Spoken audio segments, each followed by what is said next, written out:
Part 1. The Promise, the Departure, and the Dream. He grew up as the eldest son, the one everyone quietly depended on. When his father lay on his deathbed, the old man's final words were not of sorrow, but of trust. He pressed his son's hand and said, "I am leaving the job for you. Guard it. Let it feed this family." Those words were a legacy, not of land or money, but of faith. But life is not a single promise fulfilled in neat lines. Duty split into demands. The mother who once praised him for his steadiness began to speak in different tones.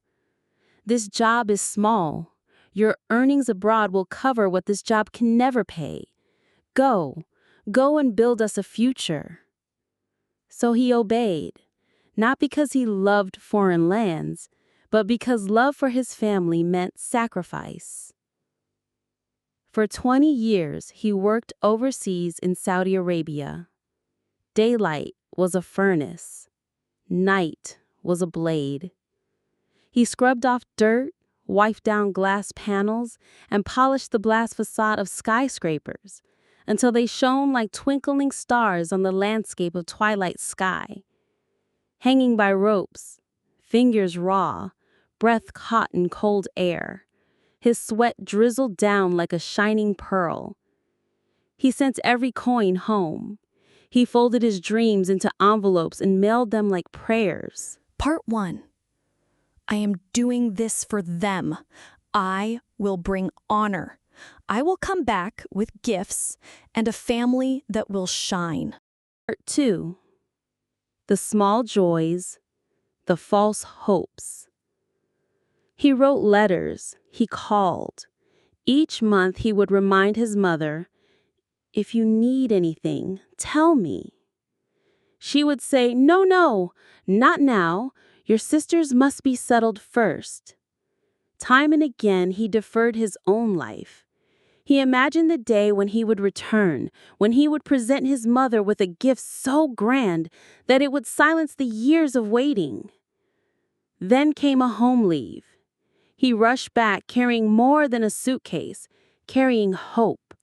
But the house that greeted him felt smaller. His mother lay in bed, pale, tears in her eyes. "I am dying, and you speak of marriage?" The word struck him like a physical blow. Shame and guilt crowded his chest. The next day he flew back, heart heavy. But the world is a strange mirror. For while she told him she was wasting away, the village whispered another picture. A cousin called to say, "Your mother danced at my wedding. She danced like a young woman." Everyone talks about how she laughed and moved. It was as if the floor under him had crumpled.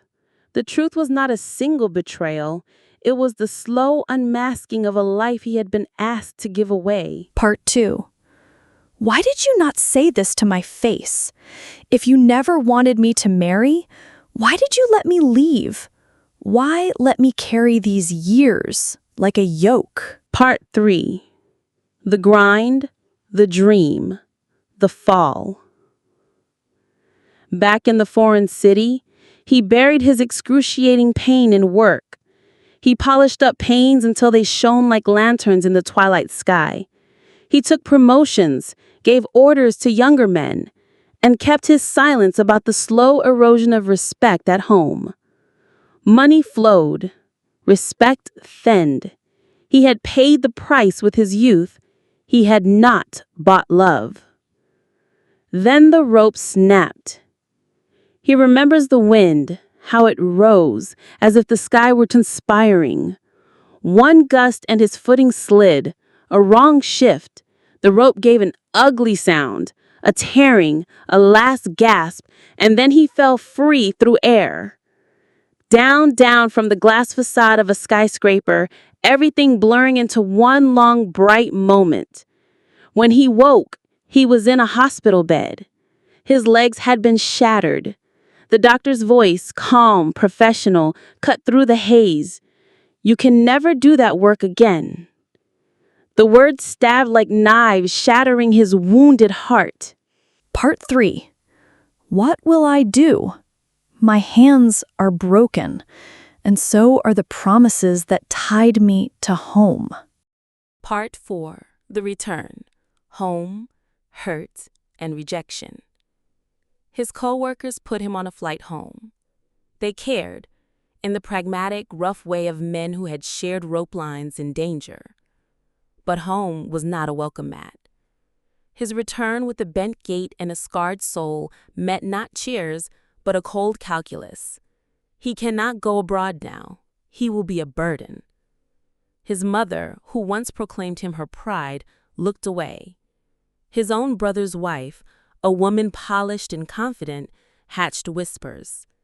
She called him into their room to fix a bulb, and then staged a scene so cruel it would be retold like a fable. She tore her garments, shrieked, and accused him of attempting something unspeakable. His brother and his mother stood at the door. Their gaze they cast turned him into an instant criminal. Their verdict needed no jury. At 2 in the morning, they shoved him out, not into the street, but out of their lives. He sat in the downpour, rain soaked through thread and bone into a man whose history had just been rewritten as disgrace. He begged God for one thing: release. "Take me," he said. "I cannot live like this." Part 4. Is this what my sacrifice bought me? A room, yes, but not a place in their hearts. I built this house with my sweat, stitched their comfort with my toil, and now I sleep on the edge of a road.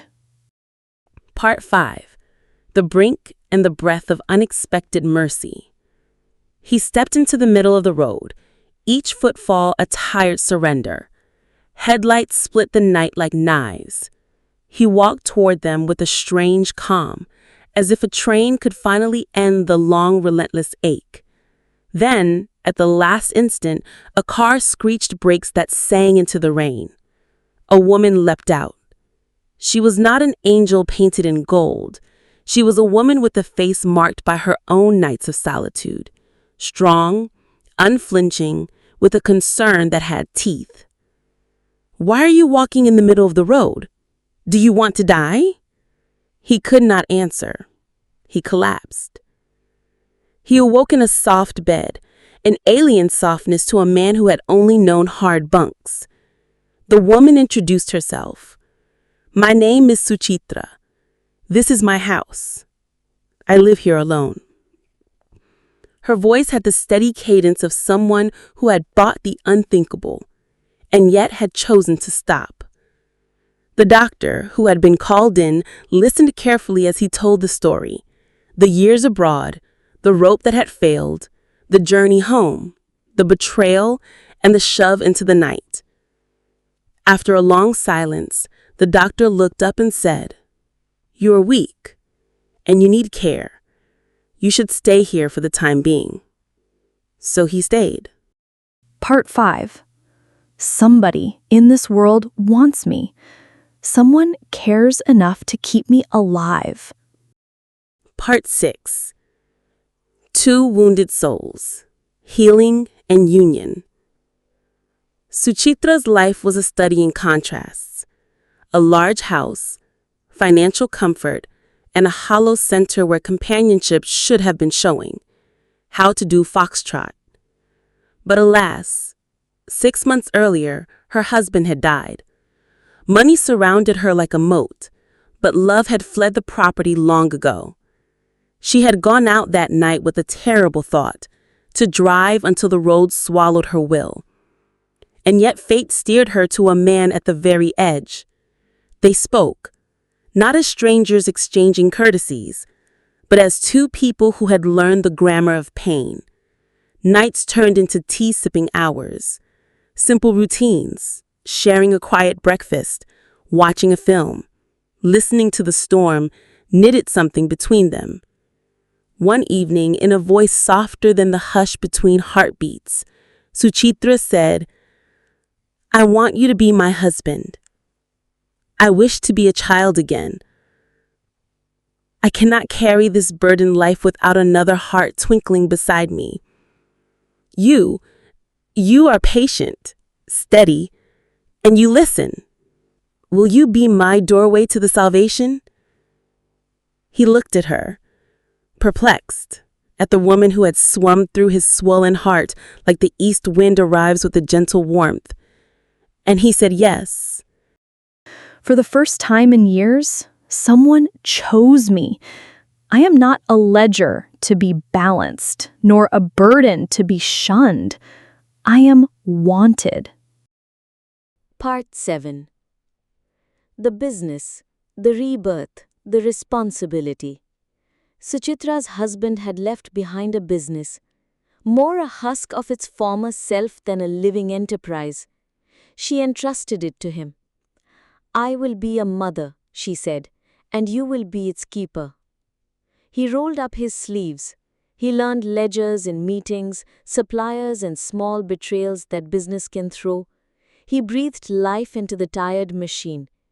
He restructured operations, treated employees with dignity, and did not spare honest sweat. As the time passed many moons, the company returned to its pristine health. It was not just profit, it was the reweaving of a life. Each order fulfilled was a stitch in the fabric of his new identity. This is what it means to be useful, to be relied upon, to matter. Part 8. The brothers return and the memory lane danced back. Then one day, fate arranged an interview. Applicants filed in, a parade of faces and CVs. Among them was his younger brother, the same man who had once, in a cold hour, shoved him out into the rain. The brother stood there, unsteady, literally begging for a job. For a beat, the air hung with a bitter symmetry. The son who had been discarded had become a man with keys to the office and authority on his tongue. The brother, perhaps hoping for mercy, expected a handshake and a job. Instead, he found process and fairness. "We chose another candidate. He was better qualified." The brother snapped, "You have wronged me." His voice carried the old accusation as if the past had not already burned him. He smiled, a calm, slight smile that made his brother's shame traverse the memory lane. He said not cruelly, but with a clear reproach, "Do you remember the night you judged before listening? Do you remember the way you staged a lie to strike me out from my own house? The hand that pushed someone out is the hand that will remember its shape every time it reaches for help." The brother turned away with his head bent, the color of guilt looming large on his face. No dramatic reconciliation appeared. Sometimes justice is quieter than that. The look of shame was the reckoning. No vengeance here, only the slow return of dignity. Part 9. The quiet triumph and the true ending. He did not return to gloat. He did not stab them with words. The vindication he received was quieter and more profound. The warmth of a home where he was welcomed. The sound of a child's breath in the night. The respect of employees who had watched the man build something honest. He learned that life's ledger does not always balance in the way one expects. Sometimes the scales tip slowly. Sometimes the man denied a seat at his own table builds another table, sets another meal, and invites those who choose to come. I am not what they said I was. I am not the sum of their lies. I am the work I have done and the love I have earned. Thank you so much for staying till the very end of this story. Yes, your patience and love for learning make this community so special. Before you go, don't forget to subscribe, like, and share this video with your friends. And if you want to truly understand, remember, and practice today's vocabulary, visit our sister channel at AC Vocabulology. Here's your challenge. Pick any 10 words of your choice. Stand in front of a mirror, say these sentences aloud, record yourself, and send it to us. One lucky entry will be featured in our Sunday special episode.